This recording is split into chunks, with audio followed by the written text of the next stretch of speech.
Walk through an Amish farm in summer and, something will stop you before the beauty does. The near total absence of pest damage, no tomatoes stripped by hornworms, no cabbage riddled with holes, no squash drowning under aphids. The plants are full, strong, and producing with an abundance that just seems impossible to those of us who have waged chemical warfare in our own gardens. The secret is not a product you can buy, it's a philosophy, and honestly, the corporations selling pesticides have every reason to hope you never discover it. Most conventional gardens are, well, a pest's dream.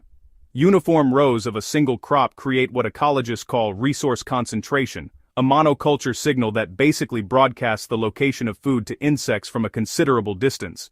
Research published in Ecological Entomology confirms that specialist herbivores locate their hosts through both visual contrast and volatile chemical cues.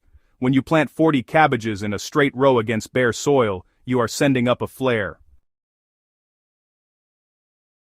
Amish gardeners disrupt this signal right at its source. Instead of straight rows of just one species, they interplant crops of different heights, textures, and chemical signatures. A brassica beside aromatic thyme releases a complex scent profile that masks the pure cabbage signal a pest is hunting for. Research from the Center for Agriculture and Bioscience International found that intercropping reduces aphid colonization rates by up to 60% compared to monocrop arrangements. They also keep the ground covered at all times, with straw, living mulch, or decomposing plant material, removing the bare soil visual cue that many pest species use as a landing reference. Amish gardens almost always include a border of flowering plants chosen to attract beneficial insects, the predators and parasitoids that keep pest populations in check, without any intervention. Sweet alyssum blooms continuously and draws parasitic wasps, whose larvae develop inside aphids and caterpillar eggs, eliminating them before crop damage even occurs. Yarrow attracts lacewings, hoverflies, and ground beetles. Anise hyssop extends the bloom season and broadens the range of beneficial species present. Studies from the Rothamsted Research Institute found that farms maintaining insectary habitat reduce aphid populations by 30 to 40% compared to farms without it. The investment is a strip of flowers. The return is a resident predator workforce that responds to outbreaks before they escalate. The Amish do not wage war on every weed, they exercise discernment. Dandelion taproots, for example, penetrate compacted soil up to 18 inches deep, pulling calcium and minerals from subsoil layers most vegetable roots just can't reach. When those dandelions decompose, those minerals become available to neighboring crops. And, research in the Journal of Agricultural Science confirms dandelions also support early-season pollinators, when honestly, there just aren't many other flowers around. Lamb's quarters acts as a trap crop for certain aphid species, drawing pest pressure away from vegetables and concentrating it where predators can find it. Chickweed acts as living mulch, suppressing aggressive weeds, and providing habitat for ground-level predatory beetles. The Amish approach here is not to eliminate all competition, but to understand what each plant contributes.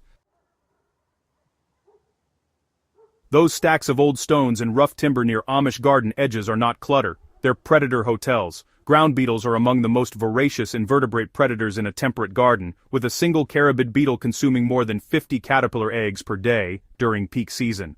Research from the University of Michigan found that gardens with permanent stone or log habitats within 10 meters of vegetable beds maintained ground beetle populations 3 times larger than gardens without them. And toads, drawn to the moist shelter these structures provide, can consume up to 10,000 insects over a 3-month growing season. The Amish don't import these animals, they build habitat, and the habitat recruits the predators. Modern gardening culture, honestly, wages war on dead plant material. We trim, bag, and haul away the very structures beneficial insects depend on to survive winter. Research from the Xerces Society documents that 70% of native bee species in North America are ground nesters, requiring patches of dry, undisturbed soil. Many parasitic wasp species overwinter as pupae inside hollow stems. Sunflowers, cup plants, pithy-stemmed perennials. Cutting these to the ground in autumn, it eliminates an entire generation of the insects you need most in summer. Lacewing populations, which are critical aphid predators, also overwinter in leaf litter. A garden cleaned too aggressively in autumn forces you to start from scratch each spring, relying on colonization from outside rather than a resident population already adapted to your conditions.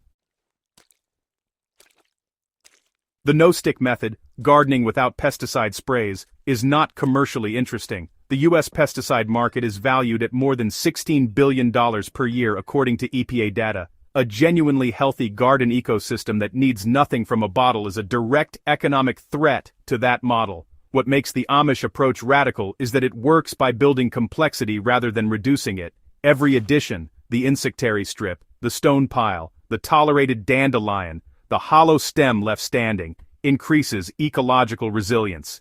Each season, the system becomes more stable, more self-regulating, and less dependent on intervention. This is the opposite of the chemical treadmill, where each application disrupts natural predators and creates conditions for the next outbreak.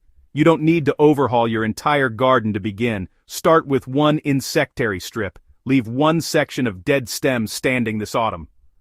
Place a few flat stones near your beds. Let the dandelions at the edge run their course. Each change is small in isolation, but together they begin shifting the ecological balance of your garden in a direction that reduces pest pressure over time, rather than chasing it with a spray bottle season after season. And hey, if this guide gave you something real to work with, subscribe to Living Soil Garden on YouTube for more evidence-based, chemical-free growing strategies. Share it with a fellow gardener tired of the spray cycle. Every subscriber helps this channel reach the people who need it most.